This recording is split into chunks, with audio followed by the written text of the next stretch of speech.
AI. Love it or hate it? All right, before I go into that, let's tell you how you can connect with us if you're local. Call us at 618-288-1489.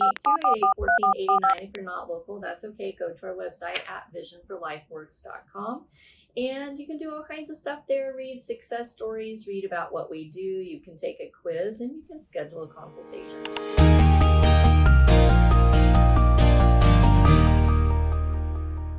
All right, what's the good, the bad, the ugly on AI? Well, I think there's lots of great things about it. In fact, I will often find out information via AI. I'll just sit down and I'll Google a particular condition that maybe a patient's talking about. And right away, what I like is at my fingertips, it kind of gives me information about what is it, what can you do about it, what caused it, what supplements can you do, just lots of information. So I think there's really great things about it, but there are also some drawbacks too, which I found out from a patient recently.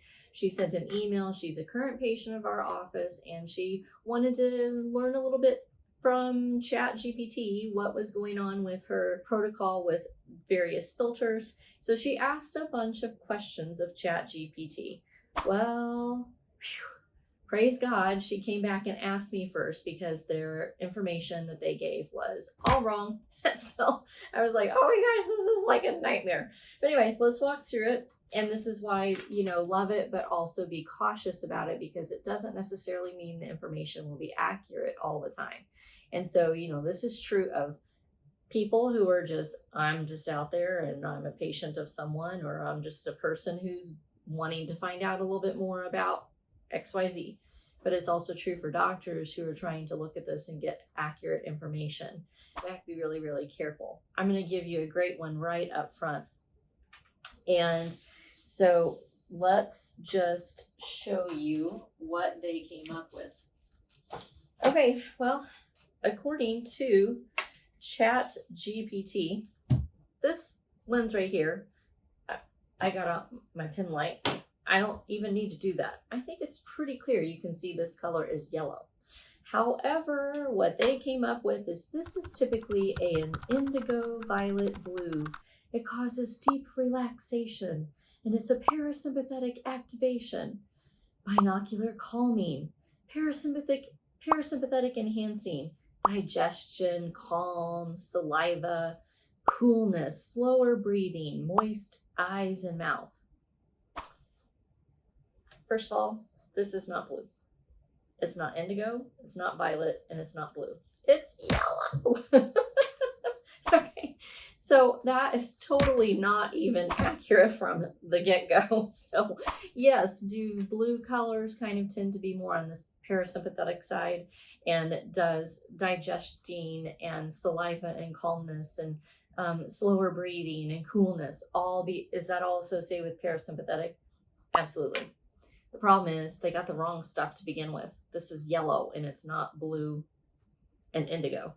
So right there, we've got an interesting situation, because hopefully if the patient is, who on my side, the patient who's looking at it and says like, wait a minute, it's not even yellow, right? So, but the thing is we don't always do that. So a person now goes like, oh, this is parasympathetic.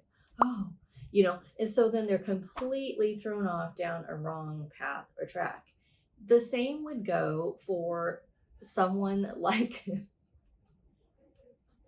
I really hope in the middle of this video that the ladybug that is right now crawling all over my phone, gosh only knows how on earth it got in here, is not messing up this video. A little fun right in the middle of the video. All right. I digress.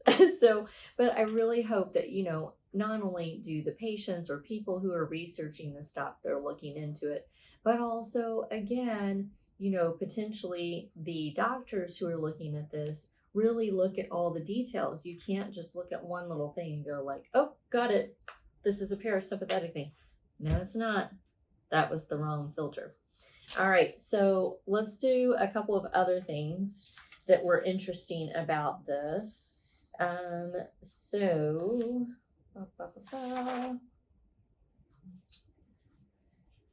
Okay.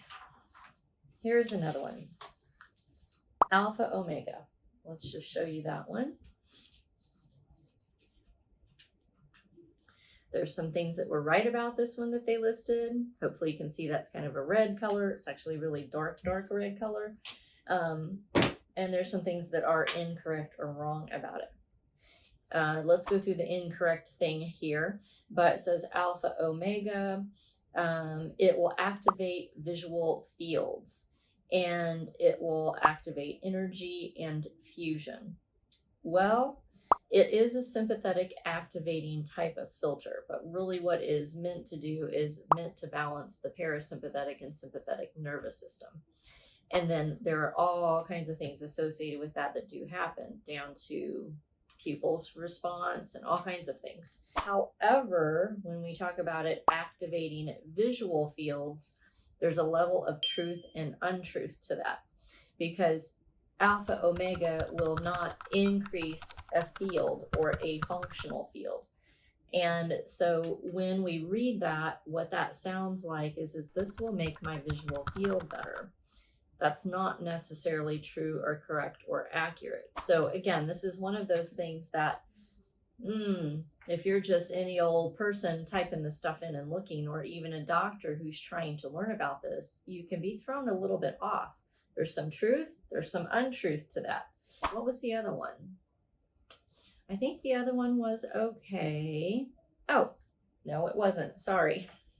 All three filters that she wanted to get information about were incorrect in here.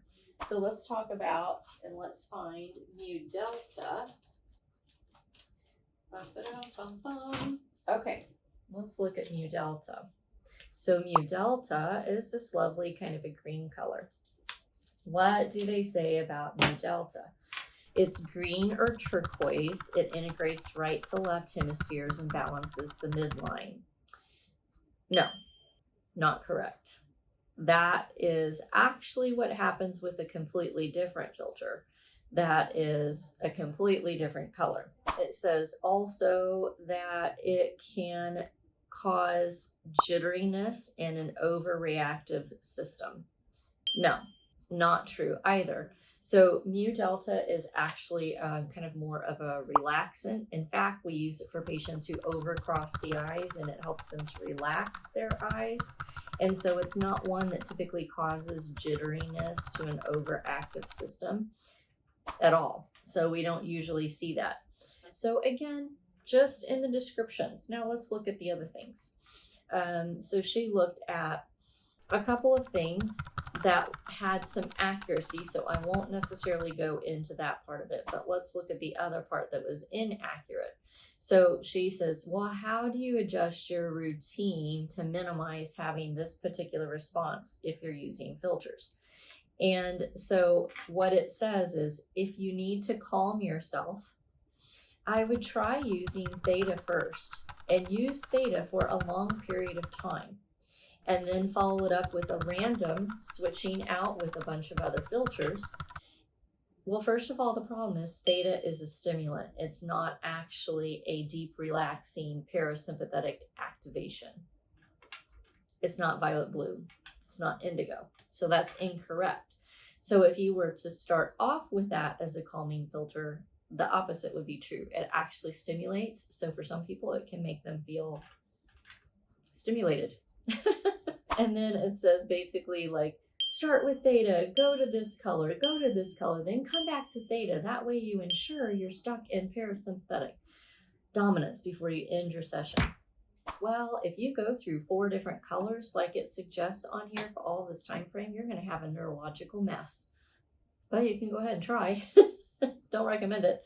And then it gives some other things which I think are great. It was like to reduce stimulation overload, do this, stay well hydrated, be quiet, try to breathe nice and deep and slow, stimulate your vagus nerve, gargle, which also is vagus nerve stimulation.